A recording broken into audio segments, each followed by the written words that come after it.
to approve. I'm Jared Waitley, he's Mark Robinson. This Wednesday night, it's footy from all angles. Hello, Robbo. Hello, mate. I didn't know we were having Josh Kennedy on. I'd like to surprise you. You've got to tell me. You've got to tell me. What a day. Oh, what an amazing last few hours. Well. Do you need a pat in the back? Did you break this story, Jared? Did I see? I saw it on Twitter. You broke it? Tell everyone how you broke it. Tell everyone how you broke it. Well, multiple sources within the club, from the players. The players were finding out as the coaching staff had been in meetings. You spoke to a player? To confirm. Oh, you can't ask me that question. Last time I asked you that, you cracked a little. All right, no room for niceties tonight. Straight on to the 360 agenda we go. After 3 years in charge, Adelaide, after a football review post-season, has decided to sack its coach, Brenton Sanderson. The Adelaide Football Club and senior coach Brenton Sanderson have agreed to part ways. This follows an extensive review of the club's entire football operations. This was what was released by the Crows a short time ago. Chairman Rob Chapman, Board of Directors Andrew Pays and Mark Rasciuto, Head of Football David Noble and Sanderson have been involved in the post-season analysis. Brenton is a quality person and accomplished coach, but recent weeks have unearthed the need for change. Both parties have realised they have different perspectives on where they are at as a football team. And it continues, it's a tough decision, but one the club feels pushes us closer to realising our ambitions. We would like to thank Brenton for his contribution and wish him every success. Doesn't matter how you dress this up, the club is embarking on a nationwide search for a new senior coach. This is as ruthless as it gets. This is the environment that we live in right now. They're not happy. I just can't believe that this decision was made without serious and important input from the senior players. And the senior players are their best players, Scotty Thompson, Patrick Dangerfield. They would have been approached because of this. I can't imagine, Jared, if they went to the players and said, we think we got some issues with Brenton Sanderson. If the players were song and dance, no.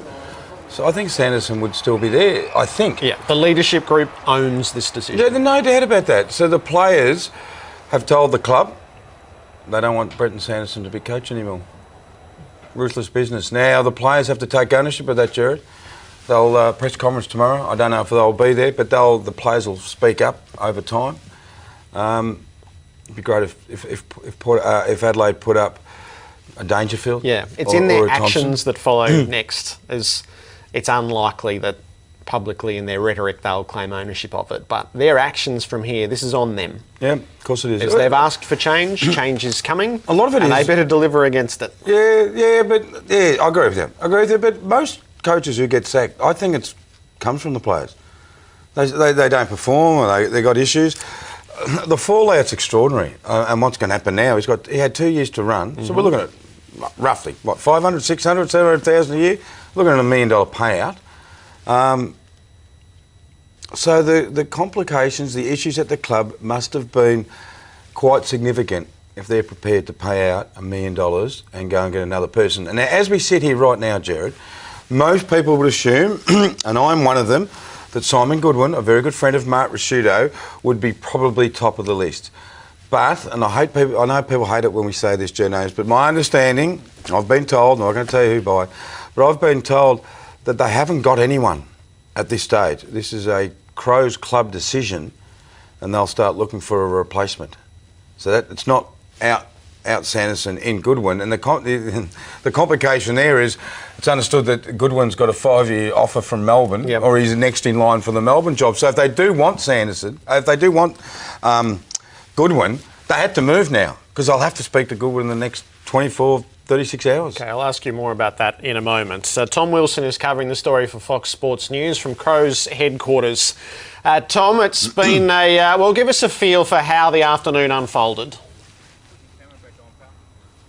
Yes, good evening, Jared. It's amazing. I mean, we've been following the Port Adelaide Football Club and their quest to make it through to another grand final. And this afternoon, the whispers started, the rumours started, and we all knew that Sanderson was under so much pressure. I mean, being in the Adelaide Football Club, the team for all the South Australians, the team that everyone expects to do so well here in Adelaide, and you've got that mob down the road who are outperforming them over the last 2 seasons, the pressure is certainly heightened. But to make a move like this, to make a move so swiftly, is unbelievable, and it certainly shocked everyone in Adelaide, certainly shocked some of the players. I know that some of the players did know about this decision, and you touched on it there, that they are certainly culpable for this. Some didn't know. So it's certainly, I know that they're on their holidays, it certainly shocked them too. And he's still had 2 years to go on that contract that you talked about, and they made a preliminary final in his first season. His record is 39-30, which isn't too bad. So obviously the reviews with coaches and players were scathing. The club wanted a new direction. They've got a new CEO, only installed 2 days ago.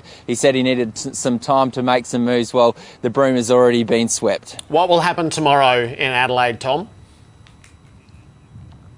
Now, we've got a press conference with Brenton Sanderson. We've been promised that he will be there, and also the chairman, Rob Chapman. They're going to speak at 9 o'clock Adelaide time, so they will explain all their decisions. It'll be very interesting to hear from Brenton Sanderson. No doubt he'll certainly be shattered. And the next thing for the club, they've obviously, as you touched on, they've got to find a new coach and just get these players on board, because there are rumours already flying around that some of these players weren't happy with how it went down and that they want out of the football club. So we know those players like Patrick Dangerfield, he's been linked with moves before. He's going to be the one that will be very interesting to watch in the next few days. All right, Tom, thanks for your insights. He's a key player, isn't he, Patrick Dangerfield? No doubt. Right now, he's their best player. There's talk of clubs offering him a lot of money to get out of Adelaide. I did an interview with him earlier in the year, Jared. He basically committed to Adelaide. He was in the Sanderson camp. He was more in the Rory Sloane camp, I'll be honest, but he was in the Sanderson camp, so it'll be interesting to see or hear from Patrick Dangerfield. Now, what do you know? What you went with this story. Yeah, I know. What have you learned? I know this is driven by the leadership group. I know they expressed a view that Sanderson didn't hold the line that they had put in place for the year. What do you know what that line was?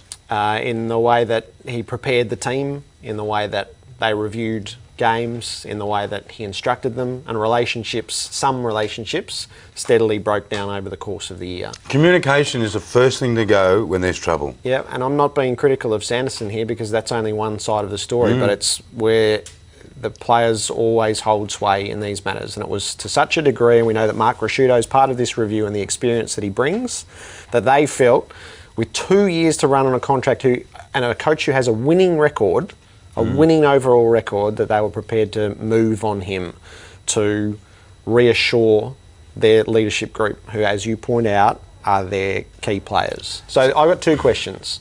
The first is, have we seen again that if you're not from Adelaide, if you are not a Crows person, there is no slack? Sanderson has been cut no slack here whatsoever. Can I first of all, how I answer that? Lost Tippett, lost draft picks, lost Tex Walker, lost Davis, lost their spine, practically. Brought on some young kids, very stiff. Preliminary final 2 years ago, Jared, we saw the makings of this team. On the surface, yes, you'd have to say very, very unlucky to get done. The Adelaide thing, here's more evidence of that. You need to talk to Rasciuto. I mean, Rasciuto's the key person. The CEO, he hasn't even got a cup of coffee yet. He can't talk about it. This wasn't the CEO's decision. Yep. This is Rasciuto and the Chapman's decision after the chairman, after talking to the leadership group. Mark Rasciuto will be fascinating listening tomorrow. There's not much more. Do you believe it's the Adelaide? Do you think it's if you're not from Adelaide? He didn't get cut any slack. That much I know. And if you are a Crows family member, I think you get cut a little bit more slack than Brenton Sanderson just did. Second question. The spectre of Mark Thompson has been linked to everything at the moment. Everything. The Adelaide job, the Gold Coast board meeting tomorrow night. Where does the spectre of Mark Thompson sit? Oh, the spectre of Mark Thompson still remains firmly over Windy Hill. Mark Thompson, unless he's offered $1.5 million or an offer he can't refuse, he won't even entertain. He won't even entertain Adelaide. My understanding, I hate saying that word, but I have to say it. My understanding is that Mark Thompson was blown away when he learnt of Brenton Sanderson's sacking this afternoon. Blown away.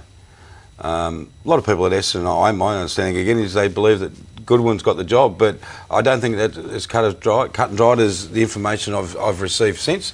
This was a club decision. They're going after they're going after the next best person. So Bomber's been linked with everything. Gold Coast, which is not surprising. It's not surprising. But he's not linking. He's not doing any linking himself. You heard him, on Monday. I know. And he said his phone hasn't rung. He hasn't spoken to anyone. Mark Thompson will be at Essendon. Cross Mark Thompson off the list. Okay, the Adelaide Crows, Brenton Sanderson, parting ways today. It's a brutal sacking after 3 years. How do you read it? Oh, I'm shocked. I've got to say, and then I find out that they're sweeping the globe for the next man. It just strikes me as a decision you don't make if you're not sure what the next person coming in is. You invest in these coaches, you sign them up for long-term contracts, and you sack him 2 years to go on his contract, $1.2 million. I know they've become a one-team town, and that to me is the biggest microscope that's on them, is that they've become, in a lot of ways, irrelevant in Adelaide. Everyone talks about Port Adelaide. We get a massive coverage from them from a media perspective. They are the talk of the town. They play attractive football. They're a club with standards that they didn't have 2 years ago. Well, they were a juggernaut from the moment they came in, weren't they? The Adelaide Crows. Ken's been fantastic, and it was only 40 games ago that he was playing this weekend. I mean, how can that change so quickly? Surely it's not as dire as this. Is it a player-led thing, Sellers? No, I think it is, but I think Kenny's embarrassed him. He's embarrassed him with leadership and transparency through the whole of Adelaide. He's killed him with that. The players have probably let it, but we were just talking about that off air. What are the players going to do with the next one? They're going to dislike him too? They're going to show respect to him? I mean, I didn't like too many coaches I had, but I respected them. So did he lose respect from the players? It's hard to answer that question sitting here on this desk. I think he must have. Players play a role, Kingy. Did you like Pagan? Oh, I didn't love with him, Sellers. Didn't love with him. There was a time there where I loved him. It lasted about 8 minutes. But we respected him. We loved what he did. Correct. We knew what he did worked. We knew that what he played was finals football. Yeah. Look, this decision hasn't been made on what they know is right. It's been made on what they know is wrong. And we can say what we like. They know more about it than we do. Yep. They know that this man's not the man for the job. That's all we can say. Now, there's a lot wrong at that club. They're not an attractive club at the moment. They're not. And I think they've come in and said, we've got to do something drastic. There's only so many things you can do that are drastic.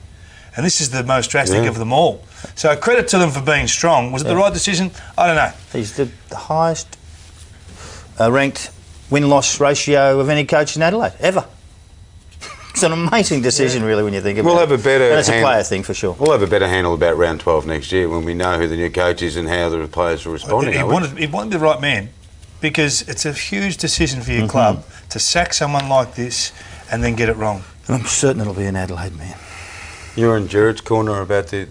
Oh, absolutely. Every bloke who's ever been there from Victoria has come back with their head between their, So how ruthless is the environment now? And this is the precursor to the Guy McKenna facing the Suns board tomorrow night, which we're being encouraged to think is a pointy end. He'll have a sleepless night tonight.